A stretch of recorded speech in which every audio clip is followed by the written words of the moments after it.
বাংলাদেশে বসবাসকারী আমাদের অনেক পাকিস্তানপন্থী ভাইরা আছেন যারা নিজেরাও মনে করেন ১৯৭১ সালে বাংলাদেশ স্বাধীন হওয়া ঠিক হয় নাই, মানে পাকিস্তানের করদ রাজ্য হিসাবে থাকাটাই ভালো ছিল। আবার ১৯৭১ সালে বাংলাদেশের স্বাধীনতা যুদ্ধে ভারতের যে অবস্থান ছিল, নিঃসন্দেহে আমরা এটার জন্য কৃতজ্ঞ। তবে এই কৃতজ্ঞতার মানে এই না যে ভারত আমাদের উপর এখন পর্যন্ত আধিপত্যের ছড়ি ঘুরাবে বা আমাদেরকে তারা ওই যে দয়া দাক্ষিণ্যমূলক কথাবার্তা বা শাসনমূলক কথাবার্তা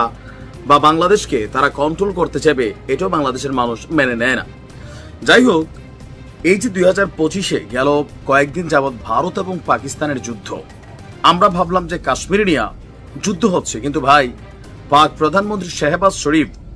এখানে বলে আওয়াজে পাকিস্তান মারি, এদেরকে দেখতে পারে না মানুষ এই কারণেই যে এদের পলিটিশিয়ানরা কখনোই ম্যাচিউর রাজনীতি ১৯৭১ করে নাই, ২০২৫